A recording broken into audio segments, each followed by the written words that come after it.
L'histoire de Pablo Emilio Escobar Gaviria commence le 1er décembre 1949 à Rio Negro, une ville agricole qui est à une trentaine de kilomètres de Medellín. Medellín que vous connaissez peut-être puisque, après Bogota, c'est la deuxième ville la plus peuplée de Colombie. Le petit Pablo grandit dans une famille nombreuse, il a 6 frères et sœurs. Son père s'appelle Abel de Jesus Escobar, c'est un agriculteur de la région qui travaille beaucoup. Abel n'est pas très présent pour ses enfants, alors Pablo et ses frères et sœurs sont principalement élevés par leur mère, Hermilda de los Dolores Gaviria. La mère de Pablo Escobar est institutrice, elle va pas mal bouger pour le boulot, et surtout, elle transmet des principes religieux à ses enfants, avec un seul mot d'ordre, tiens toujours ta parole.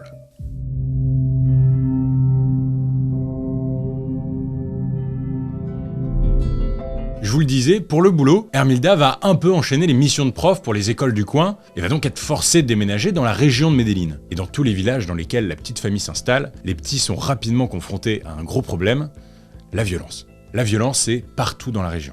Et là, parce que je veux être sûr que vous compreniez bien le contexte dans lequel le petit Pablo Escobar a grandi, je vous fais un micro point d'histoire. On est à la fin des années 40 en Colombie et une guerre civile fait rage dans tout le pays. Elle oppose les membres du parti conservateur qui sont au pouvoir aux libéraux qui, eux, sont prêts à tout pour renverser le gouvernement. Et dans cette période-là, il y a aussi des groupes de mecs qui sont dans aucun des deux camps, juste des délinquants ou des criminels, souvent issus des campagnes, qui profitent du bordel qui a lieu dans le pays pour terroriser les plus riches de Colombie et piller les commerces. Pablo grandit donc dans cette ambiance, pas hyper funky, puisque ultra tendue et meurtrière, et alors qu'il est encore hyper jeune, il assiste à des scènes de violence inouïes. À 12 ans, il s'installe avec sa mif dans la ville d'Envigado, au sud de Medellín, et il rencontre des jeunes qui sont fascinés par la révolution qui vient d'avoir lieu à Cuba. En fait, ses potes sont surtout fascinés par le meneur de cette révolution, un certain Fidel Castro. Pablo s'identifie à fond à cette figure qui a réussi à renverser le système, et c'est comme ça que son esprit révolutionnaire se renforce. Bon, à son échelle, il fait la révolution comme il peut. Pour l'instant, il triche beaucoup à l'école. Ouais, je vous rappelle, Pablo a 12 ans, mais il grandit à Medellín, qui est, je vous le rappelle, une grande ville de Colombie, mais surtout la capitale du crime. Pablo, à cette période, commence à rencontrer de plus en plus de types bizarres qui lui promettent monts et merveilles à condition de contourner la loi. Alors, pendant son adolescence, Pablo a des hobbies un peu chelous, voire carrément glauques en vrai. J'ai lu par exemple qu'il se met à voler des pierres tombales dans les cimetières, qu'il efface les noms et qu'il les revend. Mais il va pas s'arrêter là, il va voler des bagnoles, revendre des cigarettes de contrebande, il commence même à former une petite bande avec son cousin Gustavo Gaviria.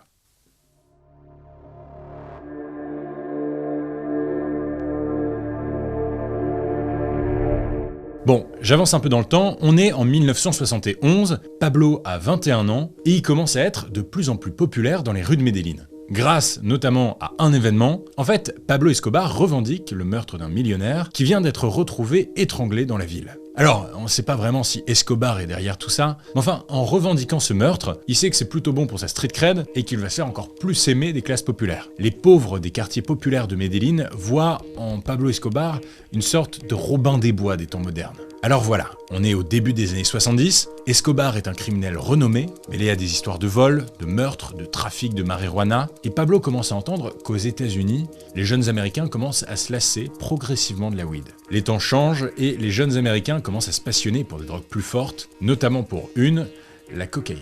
Et Pablo Escobar, qui est un gars malin, il sait que la cocaïne est issue des feuilles de coca, qui poussent beaucoup en Amérique du Sud, c'est pratique. Alors assez vite, il développe des structures et il faut bien dire qu'il est avant-gardiste. Il achète des kilos de cocaïne aux producteurs, il la transmet ensuite à des passeurs qui vont vendre la cam aux US en échange d'une commission qui revient directement à Escobar. Et avec ce business, assez vite, il gagne plusieurs millions de dollars par semaine.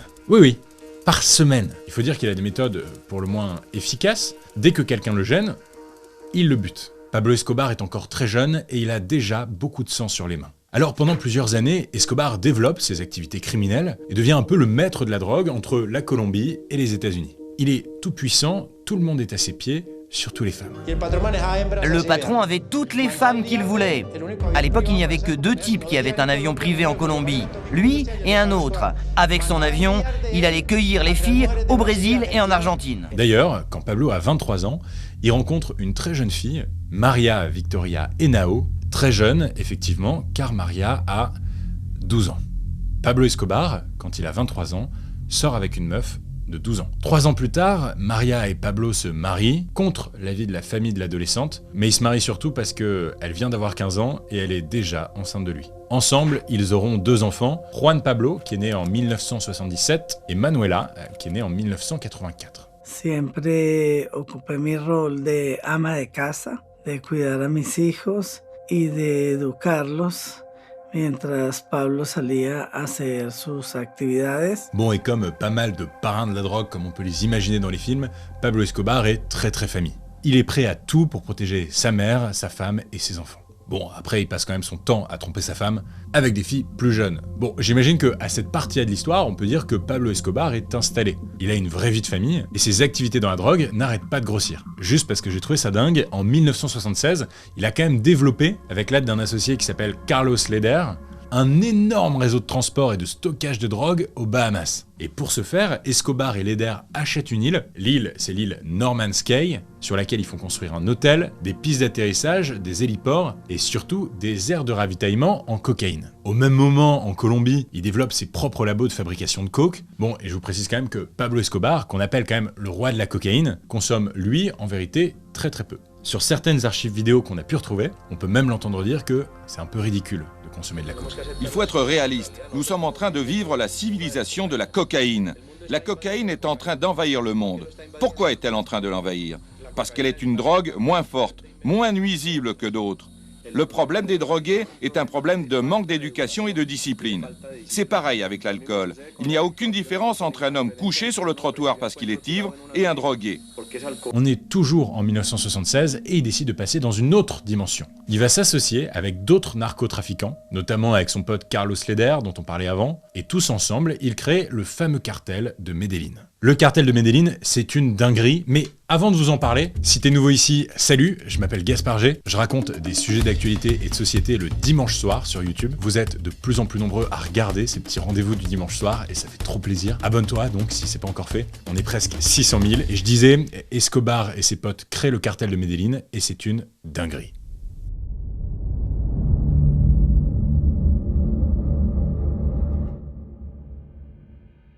À partir de là, je préfère vous prévenir, ça devient n'importe quoi. Le cartel de Medellín couvre tout le territoire colombien. Les mecs travaillent avec des tueurs à gages et tous les moyens sont bons pour faire passer de la coke. Dans des pneus de bagnole, via des sous-marins ou même grâce à des mules, c'est-à-dire des personnes, des vrais gens, qui passent la frontière avec des capsules de cocaïne directement dans l'estomac. Ouais, vous avez bien compris, ils avalent des sachets de cocaïne en plastique et ils les récupèrent à la fin du voyage. Je vous laisse imaginer comment.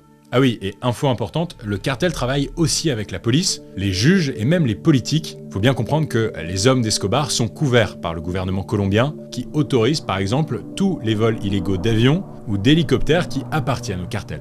À 29 ans, Pablo Escobar, qui est le chef du cartel, est libre de faire tout ce qu'il veut en Colombie. Bon, faut avouer qu'il a une méthode assez efficace. En fait, il dit aux gens, je fais ce que je veux, tu me laisses le faire, je te donne de l'argent, tu acceptes, ou tu meurs. Est-ce que c'est bon pour vous? Et les gens, en général, préfèrent garder la vie. C'est d'ailleurs sa devise qui est aujourd'hui assez célèbre et qui tient en 3 mots, plata o plomo, l'argent ou le plomb.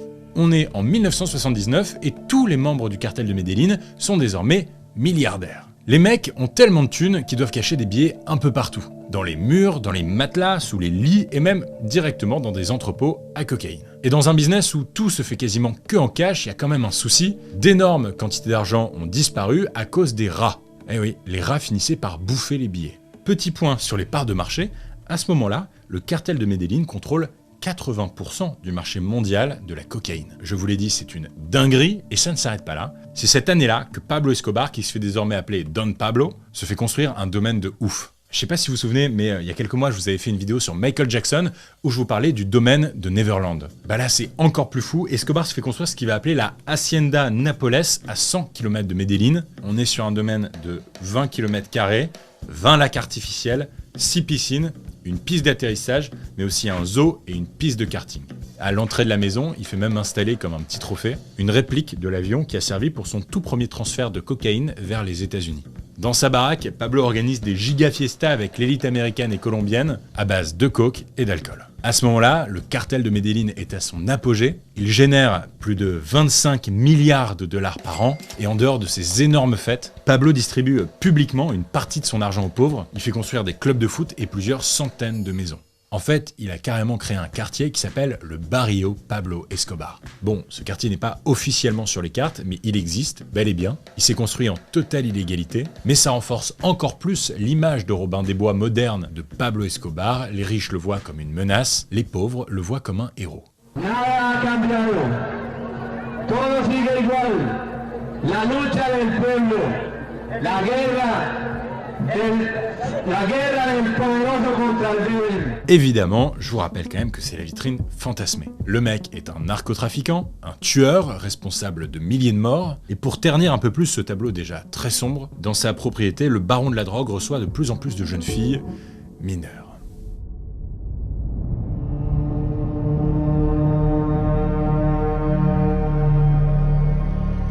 Publiquement et médiatiquement, Pablo veut apparaître comme un héros populaire. Il commence même à avoir envie d'être démocratiquement légitime, alors en 1982, il se présente au Congrès colombien. Et il est élu député suppléant au Congrès. Si le député est absent, Pablo le remplace. Tout le monde sait très bien qui il est, évidemment, mais la classe politique lui mange clairement dans la main. Après, être suppléant, ça veut dire être en seconde position, et ça emmerde Pablo Escobar. Pablo veut plus et s'intéresse de plus en plus à la politique. Et c'est à ce moment-là que les choses se gâtent. Pablo est à son prime, et là, ça va devenir très chaud. Escobar est très populaire à Medellín. En revanche, il a une très mauvaise réputation à la capitale, Bogota. Notamment deux mecs qu'il aime pas trop, le président colombien, Belisario Betancur Cuartas, et son ministre de la Justice, Rodrigo Lara Bonilla. Janvier 1984, pour calmer un petit peu les ardeurs de Pablo Escobar en politique, ils mettent un peu le nez dans le financement de sa campagne de député et, vous imaginez, il n'y a pas besoin d'aller très loin pour réussir à le faire expulser du Congrès. À côté de ça, il y a un autre cartel de la drogue qui veut sa peau. Ce cartel, c'est le cartel de Cali, géré par les frères Rodriguez Orejuela. Et puis, pour couronner le tout, le gouvernement américain commence à prendre la mesure du problème de la cocaïne et veut stopper les trafics de toute urgence. America's public enemy number one in the United States is drug abuse. D'ailleurs, on commence à dire que le gouvernement américain veut pousser pour que les narcotrafiquants colombiens qui ont transféré de la drogue aux États-Unis puissent être extradés vers les USA et donc être jugés là-bas. Autrement dit, jugés bien plus sévèrement qu'en Colombie où la justice est quand même bien corrompue. L'avis d'Escobar et de ses hommes est le suivant: nous préférons une tombe en Colombie à une prison aux États-Unis. Es injusto que unas personas que cometieron un delito en el país sean juzgadas en otro y condenadas a penas que ni siquiera existen en Colombia. Vous commencez à sentir que le vent tourne quand même, alors Pablo Escobar et ses associés veulent frapper fort et marquer le coup. On est le 30 avril 1984 et Pablo Escobar fait assassiner Bonilla, le ministre de la Justice colombien. Bonilla, je vous le rappelle, était en faveur de l'extradition des narcotrafiquants colombiens vers les États-Unis. À ce moment-là, la femme de Pablo Escobar est enceinte jusqu'au cou et elle doit fuir avec son fils Juan Pablo en dehors de Medellín, tellement les menaces de mort sont fréquentes. Pour sa famille, c'est alors le début d'une longue, très longue cavale, puisqu'en tout, Marie-Victoria, Juan Pablo et la petite Manuela resteront cachés pendant 10 ans. Pablo, pendant ce temps-là, continue ses opérations, on peut presque dire qu'il est en guerre. En 1985, il réunit une sorte de milice avec plusieurs hommes, des révolutionnaires qui l'idolâtrent, des guerrilleros. Escobar va leur ordonner de mener un assaut terroriste contre le palais de justice de Colombie, dans lequel on trouve les juges de la Cour suprême colombienne. L'assaut est hyper violent, les guerrilleros débarquent armés jusqu'aux dents, ils font face à des chars de l'armée colombienne. Au total, l'attaque fera près de 100 morts, dont 11 juges sur les 24 de la Cour suprême. Au passage, les assaillants détruisent les actes d'extradition vers les États-Unis qui commençaient à être adoptés par les juges. Bon, et pour rester très factuel, c'est important de vous dire que si certaines sources disent que c'est Pablo Escobar qui est derrière tout ça, d'autres disent aussi le contraire. En tout cas, cette affaire ressemble un peu à un coup d'État, et quelques semaines plus tard, le gouvernement colombien, par peur d'être attaqué de nouveau, renonce au projet de l'extradition. Pablo Escobar est rassuré, il ne sera pas envoyé aux États-Unis. Sa joie sera de courte durée parce que quelques semaines plus tard, le projet est finalement adopté. Avec tout ce qu'il a fait, il sait qu'il risque gros. Il était déjà recherché par les forces de l'ordre, mais là c'est vraiment plus la même histoire. Maintenant il doit tout faire pour pas se faire attraper. Il commence à se faire construire des planques un peu partout en Colombie, et c'est le début d'une longue, très longue cavale.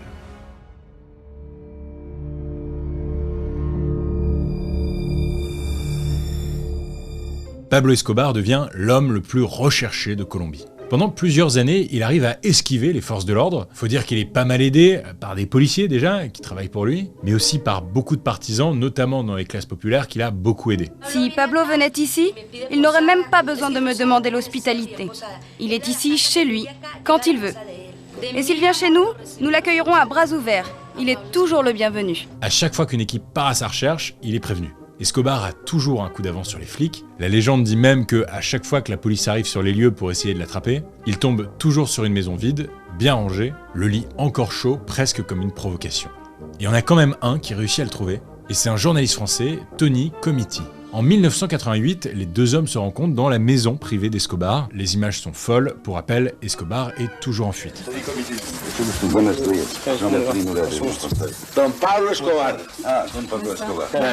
En fait, au moment de cette interview, ça fait déjà 3 ans qu'Escobar est en cavale, et malgré ses 30 milliards de dollars qui le placent quand même 7e fortune mondiale, il commence un peu à fatiguer. Son plus grand plaisir, qui est de passer du temps en famille avec sa mère, sa femme et ses enfants, bon bah là ça devient un peu compliqué. Son pire cauchemar, c'est d'être extradé vers les États-Unis, alors il fait tout pour faire craquer le gouvernement colombien. Sa méthode, des attentats et des crimes de très grande envergure qu'il organise à distance depuis sa planque. Des exemples, il y en a beaucoup, mais il y en a un qui a pas mal marqué les esprits, c'est quand le 18 août 1989, Luis Carlos Galán, qui est le candidat favori à l'élection présidentielle colombienne, doit faire un discours très attendu dans la ville de Soacha, en banlieue de Bogota. Et au moment où le candidat monte sur scène pour prendre la parole, il est abattu devant la foule. Assez vite, tout le monde comprend que c'est Pablo Escobar qui est derrière tout ça, et il perd la ferveur du peuple qui soutenait Galán. Désormais, Escobar est même considéré par beaucoup comme un ennemi du peuple, et pourtant, il va pas s'arrêter là. Escobar décide d'éliminer un autre candidat à l'élection présidentielle, César Gaviria, le successeur de Galán.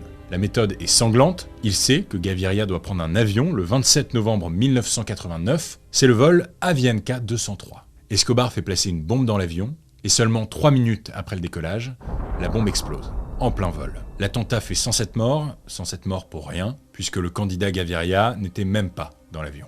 Quelque temps après, César Gaviria est élu président de la Colombie. Dans tout le pays, mais surtout dans la région de Medellín, Pablo Escobar fait régner la terreur. Je précise qu'en parallèle de ces affaires très médiatiques, il y a énormément de meurtres en lien avec les narcotrafiquants tous les jours. Alors, les États-Unis s'en mêlent. Et puis, ça peut plus durer. Ils mettent à prix la tête du narcotrafiquant le plus recherché de la planète, ce qui motive pas mal de gens à s'investir dans sa recherche. Le gouvernement colombien crée carrément une unité spéciale dont la seule mission est de capturer Escobar. Cette unité, on l'appelle le bloc de recherche. Ainsi, les militaires américains et colombiens coopèrent pour tenter de choper Don Pablo Escobar. Se busca a Pablo Escobar. Recompensa 2.700 millones de pesos.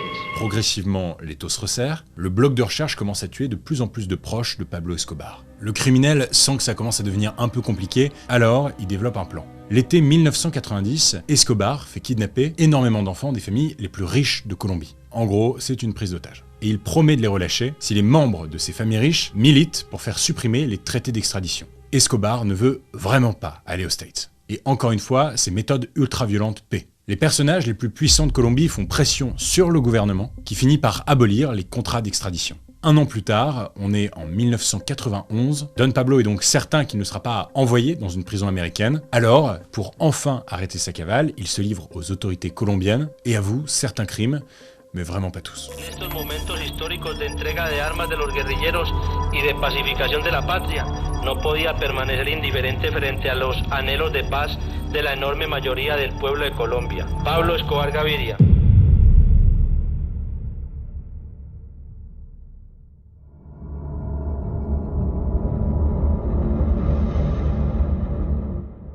Bon, dans la foulée, le gouvernement colombien se vante évidemment d'avoir attrapé le narcotrafiquant le plus recherché du monde. Ce qu'ils oublient de dire, tenez-vous bien, c'est qu'il a lui-même dessiné les plans de sa prison. Parce que oui, ils vont construire une prison juste pour lui, et cette prison, il va la baptiser la cathédrale. Escobar va même jusqu'à choisir les gardiens qui le surveilleront. Alors, sa vie de prisonnier est plutôt chic, il a un terrain de foot, une boîte de nuit, un bar, un jacuzzi, il y reçoit sa famille, ses amis et des femmes bien sûr, et les flics n'ont pas le droit de s'approcher à moins de 20 km de la prison. Cette prison, pas besoin de le préciser je crois, c'est une vaste blague. En fait, le but de son emprisonnement est plutôt symbolique. On sait où il est, il ne fera plus régner la terreur en Colombie. Malgré tout, il continue quand même à gérer de loin ses réseaux de trafic. Ces hommes ont des méthodes toujours plus violentes, il se fait même livrer certains de ses ennemis en prison, qu'il torture personnellement avant de les tuer. Ça marche bien la prison, c'est cool.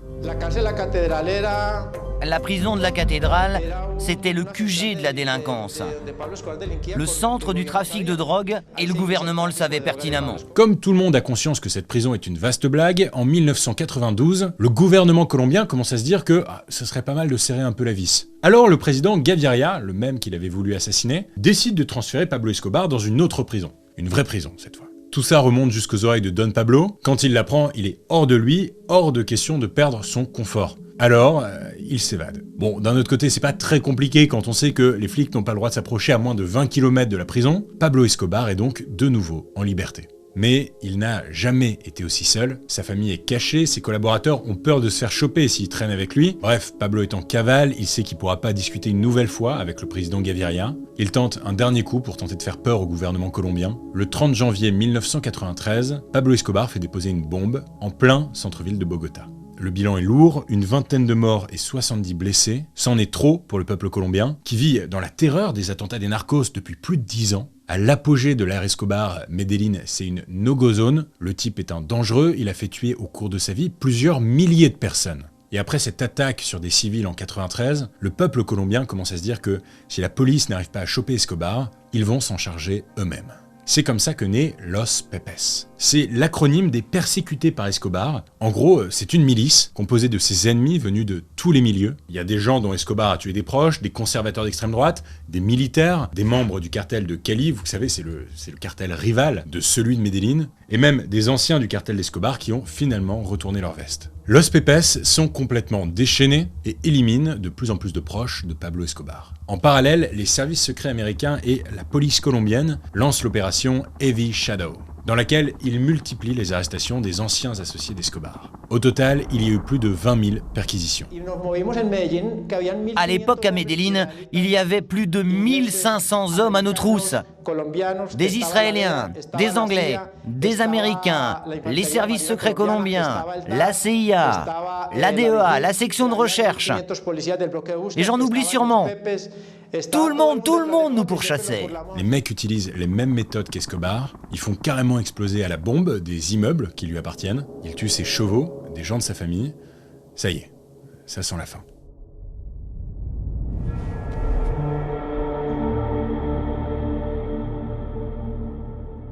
Pablo Escobar est encerclé. Il change de planque presque tous les jours, c'est un rythme de cavale de dingue, mais la traque devient trop intense, le bloc de recherche finit par rattraper certains de ses associés les plus importants, et donc va démanteler progressivement le cartel de Medellín.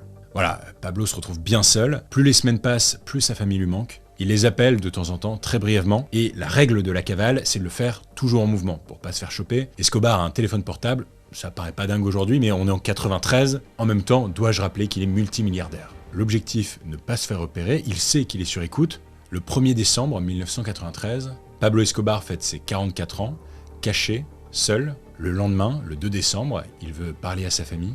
Mais cette fois-ci, il prend moins de précautions, il reste plus longtemps au téléphone, sa planque n'est pas très originale, c'est en plein milieu de Medellín. Alors, les services secrets parviennent à le localiser.